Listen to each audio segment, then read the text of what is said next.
শীতের বাজারে এখন কাঁচা টমেটো অ্যাভেলেবেল, তো কাঁচা টমেটো দিয়ে আজকে মসুর ডাল রান্না করব, যেটা খেতে খুবই ভালো হয়। তো আমি কিভাবে এই মসুর ডালটা রান্না করেছি দেখতে থাকুন আজকের রেসিপি। নমস্কার বন্ধুরা, তৃষ্ণা রান্নাঘরে আপনাদের সকলকে স্বাগত জানাই। টমেটোর ডাল রান্না করার জন্য মুসুরির ডালটাই খুবই ভালো লাগে। তো আমি এখানে 1 কাপ মুসুরির ডাল পরিমাণ মতো জল দিয়ে ওভেনে বসিয়ে দিয়েছি। আঁচটা এই সময় লো আর মিডিয়ামের মাঝামাঝি করে দেবেন। অল্প আছে ডালগুলো আমি খুব ভালো করে সেদ্ধ করে নেব। ডালে দেওয়ার জন্য এখানে আমি 3টে মিডিয়াম সাইজের কাঁচা টমেটো কেটে নিয়েছি পাতলা পাতলা লম্বা লম্বা করে, আর নিয়েছি 3টে চেরা কাঁচা লঙ্কা। মুসুরির ডালটা 8 থেকে 10 মিনিট আমি সেদ্ধ করে নিয়েছি, খুব সুন্দরভাবে সেদ্ধ হয়ে গেছে। এবারে আমি হাতার পেছন দিয়ে এইভাবে স্ম্যাশ করে নেব। বেশ খানিকক্ষণ স্ম্যাশ করে নিতে হবে। ডালের জলটা যখন একদম শুকিয়ে যাবে তখনই স্ম্যাশ করার কাজটা করবেন, তাহলে দেখবেন একদম দইয়ের মতন হয়ে যাবে। এরপর আমি পরিমাণ মতো জল দিয়ে দিলাম। জলটা দেওয়ার পরে হাতা দিয়ে খুব ভালো করে জলের সঙ্গে ডালটা মিশিয়ে দিন। খুব ভালো করে মিশিয়ে দিয়েছি। এবারে আঁচটা মিডিয়াম করে দিন। ডালটা যখন ফুটতে শুরু করবে পরিমাণ মতো লবণ দিয়ে দিলাম, আর সেই সঙ্গে চেরা কাঁচা লঙ্কা আর টমেটোগুলোও দিয়ে দিলাম।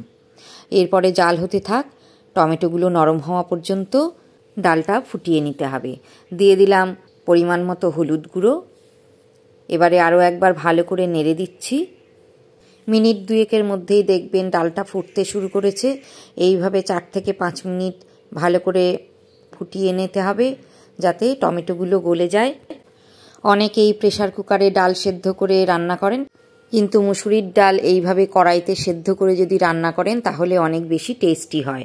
টমেটো সেদ্ধ হলে ডালটা নামিয়ে নিয়েছি। এবার আমি ফোড়ন দেব। কড়াইতে 2 চামচ তেল দিয়ে দিয়েছি, আর ফোড়নে দিলাম 2টো শুকনো লঙ্কা আর 1 চামচ কালো সর্ষে।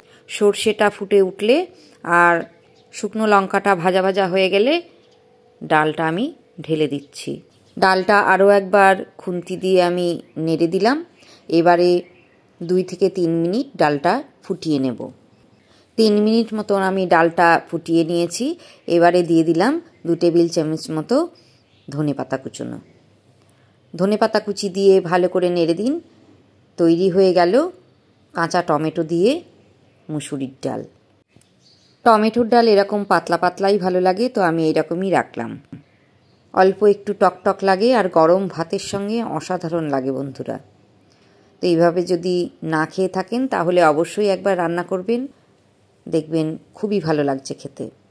রেসিপিটা যদি ইউটিউবে দেখে থাকেন আর যদি আমার চ্যানেলে নতুন বন্ধু হন তাহলে বলবো সাবস্ক্রাইব করে নিতে, আর যদি ফেসবুক পেজে দেখেন তাহলে প্লিজ চ্যানেলটা ফলো করার অনুরোধ রইল। আবার আসবো অন্য কোনো ভিডিও নিয়ে। ভালো থাকবেন, সঙ্গে থাকবেন।